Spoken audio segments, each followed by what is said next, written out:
Muito bem, seja bem-vindo ao canal Refúgio Teológico. E nós estamos dando continuidade ao nosso estudo de pós-graduação em Antigo Testamento. No vídeo de hoje, nós vamos aprender, conhecer um pouco mais a perspectiva pela qual o Antigo Testamento está sendo interpretado. De que forma o Antigo Testamento é interpretado? De forma marxista, de forma católica ou de forma evangélica? No caso, é a forma evangélica. A nossa cosmovisão é a cosmovisão da reforma protestante. É a cosmovisão bíblica. É a visão protestante que vai aí a nos ajudar a entender melhor a função, o papel e a teologia do Antigo Testamento, certo? Nós vamos estar aqui já na aula de número 13. Então, basicamente, Deus permitindo, uma aula por semana durante um ano, tá bom? Vamos continuar aqui nosso estudo em teologia do Antigo Testamento. Então, a gente vai dar continuidade a esse estudo fundamental, que é a teologia do Antigo Testamento. Então, nós vamos ver tudo isso através da perspectiva da visão protestante. Então, o Antigo Testamento, com suas narrativas, leis e profecias, desempenha um papel importante na formação da fé cristã e da evidência do Messias. Tá? Nessa apresentação, nesse estudo, a gente vai mergulhar cada vez mais nesse primeiro momento, assim, sobretudo sobre o tema Pentateuco, que é o primeiro conjunto de livros da Bíblia hebraica, examinando seu contexto histórico, cultural e religioso. Vamos abordar nesse vídeo os mitos e os povos e a política e a religiosidade que moldaram e influenciaram a época em que o Pentateuco foi escrito por Moisés. Também nós podemos analisar e conhecer o significado de alguns livros específicos do Antigo Testamento no Pentateuco. Separei alguns, tá? Não vou falar um pouco de tudo nesse vídeo. Nos próximos a gente vai dando continuidade. Apesar de sua distância temporal, permanece importantíssimo para a comunidade cristã a questão da teologia do Antigo Testamento. Vamos fazer uma breve comparação entre a teoria do Big Bang e a narrativa da criação apresentada no livro de Gênesis, destacando os aspectos do design inteligente presente na visão criacionista. Ok? Esse é um dos nossos. Esse vai ser o nosso roteiro. Essa vai ser a nossa direção no vídeo de hoje. Vamos ver aqui no próximo slides. O Pentateuco, um olhar aprofundado. O Pentateuco é a base do judaísmo e do cristianismo. Então, sem o Pentateuco, pessoal, imagine, sem o Pentateuco, como nós iríamos entender a nossa origem?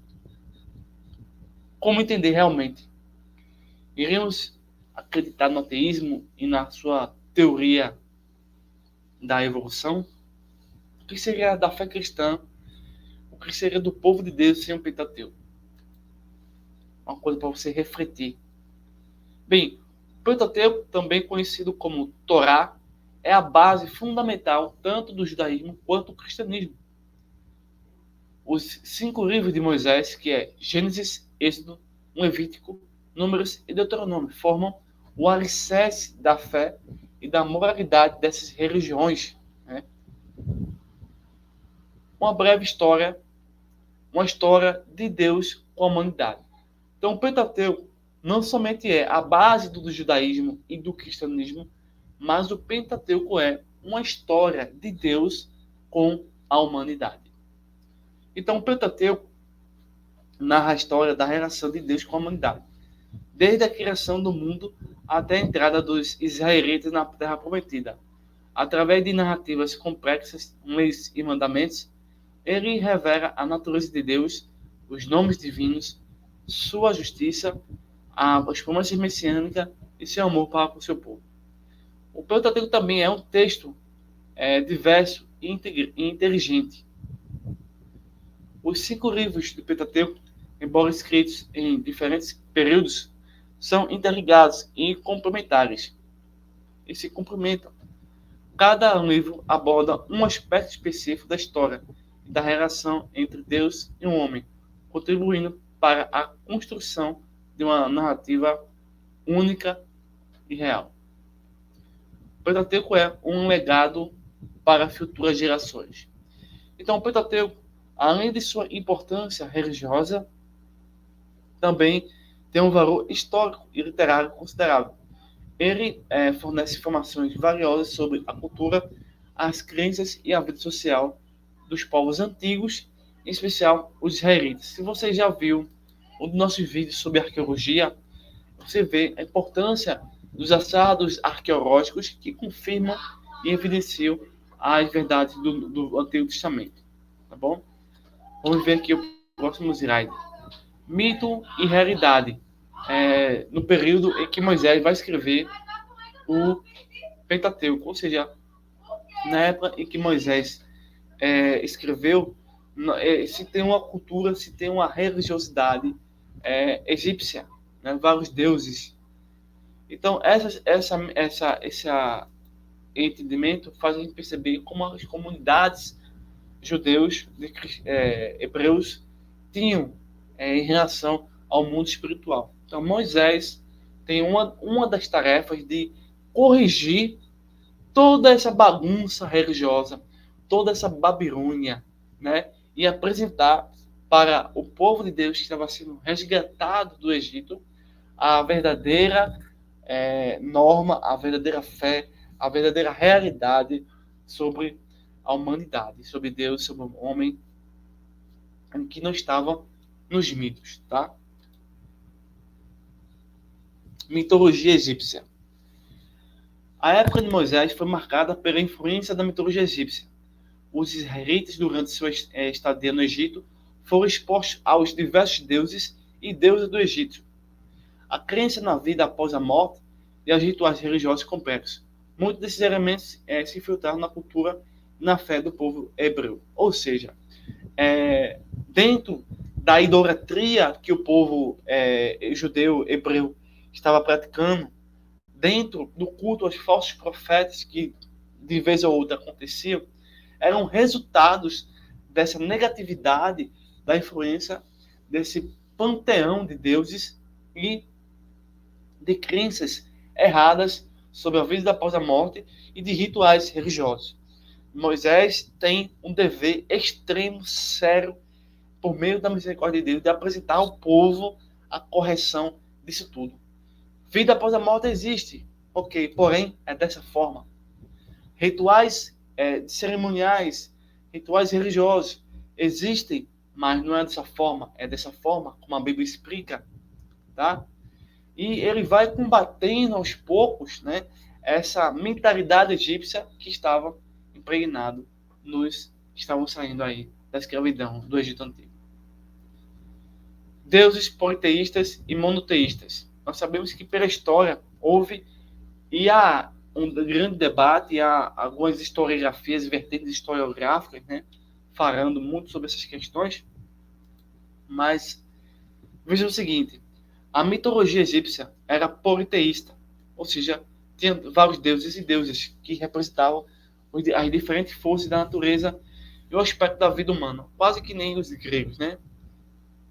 Então, o povo judeu, o povo israelita, por outro lado, era monoteísta, e acreditando que Deus é o único criador, o Deus de Abraão, Isaac e Jacó. Então já temos um choque cultural, um choque teológico, um choque doutrinário, um choque de realidade. Essa distinção se tornaria um elemento central na formação da identidade e da religião judaica. Então você percebe que das pragas do Egito, isso vai se solucionar de forma não somente didática, mas de forma experiencial, de forma em que a ação de Deus vai realmente quebrar as falsas divindades. Influência do mito na religião. Basicamente, no mundo todo, pessoal, existem influências do mito na vida humana, né? Mas vejamos o seguinte: o Pentateuco, ao narrar a história dos israelitas, utiliza elementos da mitologia egípcia para transmitir mensagens teológicas. Por exemplo, a história do dilúvio e Gênesis se assemelha ao mito egípcio de Nu, um antigo deus da fertilidade. Essas referências revelam influências culturais da época e como o povo hebreu se apropriou de elementos místicos para criar uma narrativa própria, fundamentada em um Deus único e transcendente. Ainda que o autor de qualquer livro, seja do Antigo ou do Novo Testamento, extraia frases ou exemplos ou ditos que estão presentes na mitologia, que era uma forma de explicar os acontecimentos na ocasião. Isso não invalida a inspiração bíblica, isso não torna a escritura, de fato, um tipo de mitologia, que, na verdade, nós podemos entender já no começo, é que Moisés está corrigindo toda a historiografia que o pessoal estava falando, pensando, crendo, e ele extrai dentro de alguns aspectos específicos, alguns momentos, ele pode recorrer a palavras, a alguma afirmação que esteja muito conectada à mitologia, tá? Mas para corrigir e demonstrar, assim, o verdadeiro significado dos fatos que devem ser registrados, meditados e conservados. Tá bom? Cultura, política e religiosidade no tempo do Pentateuco. Muitos, pessoal, que estudam a Bíblia não se preocupam com a cultura, com a religiosidade, com as questões políticas que estão dentro do ambiente específico de algum autor, de algum profeta. Tá? Isso é muito importante. Então, nós estamos aqui levantando algumas informações, falando agora sobre povos e culturas. O Pentateuco foi escrito em um período de intensa interação cultural. O povo israelita convivia com outros povos, como os cananeus, os filisteus, os egípcios, assimilando costumes, crenças, práticas. Isso quer dizer, no sentido de guerra, né, de defesa, de construções arquitetônicas, tá? O que influenciou sua cultura e suas práticas religiosas, ou seja, a comunidade judaica, hebraica, dos judeus, começou também a olhar para outras culturas e em alguns aspectos, buscar o que é bom e útil, e em outros aspectos, buscar o que é inútil, né, como a adoração à estátua de bronze. Tá? Então, tudo isso, o povo de Deus, ali no período do Pentateuco, estavam envolto a outro mar, né, de espiritualidade. A gente percebe que isso vai ser importante para compreender o ambiente do Antigo Testamento ou de qualquer outro livro específico. Política da época. A época do Pentateuco foi marcada por conflitos e alianças políticas. Os israelitas lutaram por uma independência e território, estabelecendo um sistema político próprio, inspirado nos modelos de organização social da época. Religião como fundamento da cultura. Então, a topologia, a história, a filosofia e as ciências, de uma forma geral, sociais, dizem constantemente que a religião é fundamental para a civilização, é fundamental para a cultura. Tá? Então, a religião, e também a religião não judaica, a religião não cristã, é uma religião que vai desempenhar um papel fundamental na vida social e política dos israelitas e de outros povos, né? As leis e os mandamentos do Pentateuco permeavam todos os aspectos da vida, desde a prática da agricultura até a justiça social, mudando crenças, valores e identidade dos povos. Ou seja, os outros povos que começavam a influenciar os judeus, né, o povo de Deus, eram povos que tinham um certo senso a respeito da verdade divina e que, novamente, essas verdades elas começaram a ser melhor lapidadas pelo Pentateuco, por exemplo, o Código Hammurabi, né, um código que não tem nenhuma preceito assim bíblico, não é algo que Moisés vai inventar, né? Mas muito que Moisés vai ver no código Hammurabi, não é que ele está copiando para si. Ele está dizendo, ó, aquilo ali, na verdade, não é dele. Aquilo ali, na verdade, é do Deus de Abraão, de Isaac e Jacó. Pega esse texto e põe no texto inspirado, né? E assim por diante. A importância dos 10 mandamentos, da Torá, da lei. A lei mosaica, perante presente do Pentateuco, era um código moral e religioso que regulava a vida dos israelitas. Abrangia questões como culto a Deus, justiça social, moral individual e os preceitos para uma vida em comunidade. Ou seja, os mandamentos, né, as ordenanças, as leis, tinham caráter geral, seja pública ou seja privada. Então, a palavra de Deus ela tem explicações para qualquer assunto, para o bem-estar da sociedade, né? Próximo slide. Eu separei aqui, pessoal, alguns textos em alguns livros, tá? No Pentateuco. Gênesis é o começo, é o Bereshit, o começo de tudo, o princípio de tudo. A criação do mundo.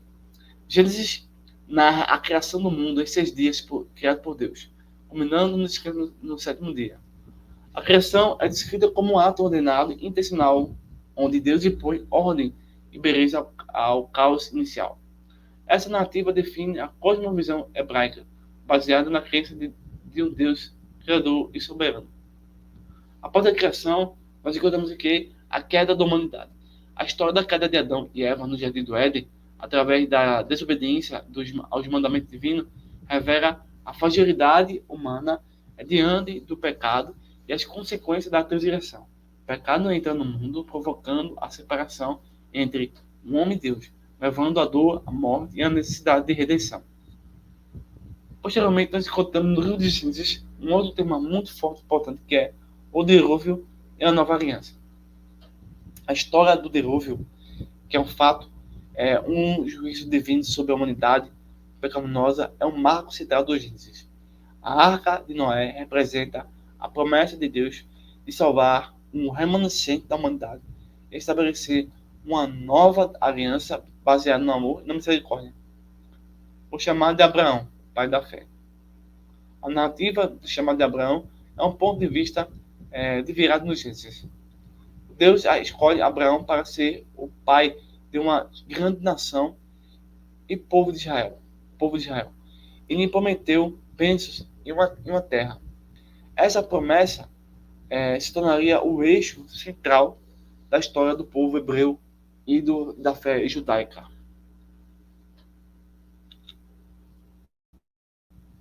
Êxodo, libertação e aliança. A escravidão no Egito. O Êxodo narra a história da escravidão dos israelitas no Egito, período de sofrimento e opressão. Deus escuta o clamor do seu povo e envia Moisés, um homem escolhido para libertá-los da escravidão.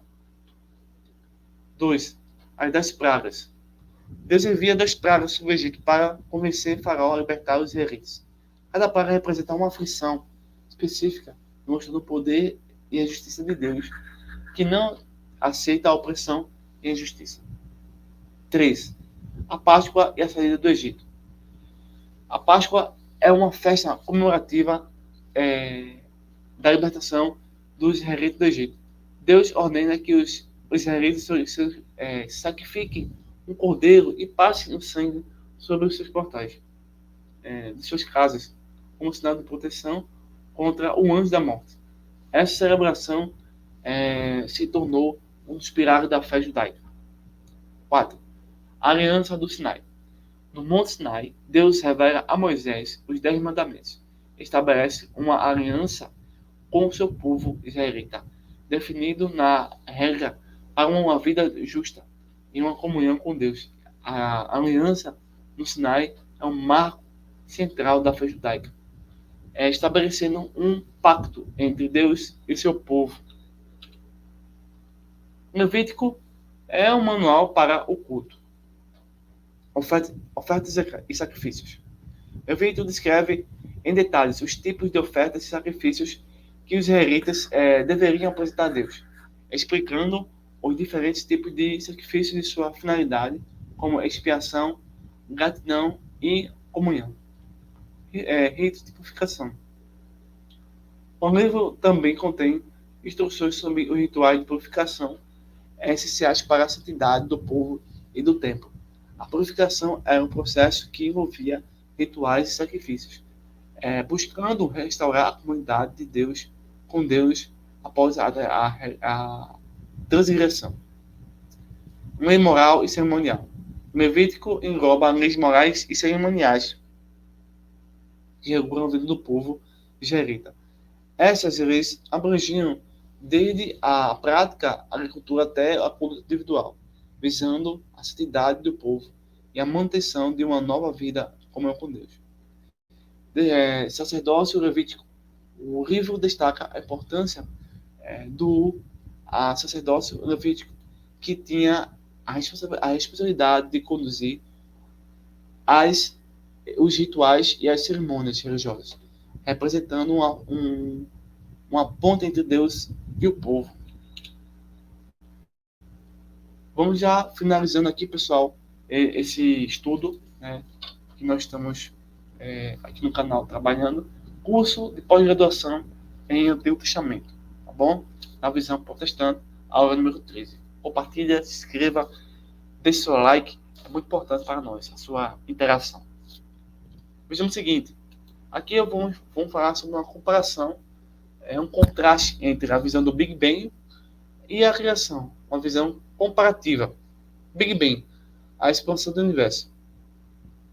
A teoria do Big Bang, a teoria científica mais aceita para a origem do universo, sugere que o universo surgiu de uma singularidade extremamente densa e quente, que se expandiu rapidamente, dando origem ao espaço e ao tempo como as conhecemos. Criação. Deus como Criador. A narrativa da criação do Gênesis apresenta uma cosmovisão teológica, onde Deus, como Criador, dá origem ao universo e a tudo que nele existe, através de sua palavra e poder. Design inteligente. Indícios da intenção. Infelizmente, no meio acadêmico, no meio do sistema educacional, essa expressão é muito pouco falada. Né? O design inteligente, uma proposta não científica, argumenta que a complexidade e a ordem do universo apontam para a existência de um design inteligente, sugerindo que Deus, através de seu plano e propósito, criou o universo e a vida nele contida. Complementaridade ou conflito de Big Bang e o criacionismo. A visão científica do Big Bang e a visão teológica da criação podem ser consideradas complementares, abordando diferentes aspectos da origem do universo. Para muitos cristãos, a ciência e a fé não se contradizem, mas se complementam, na busca pela compreensão do universo e da vida. Ok, aqui, né?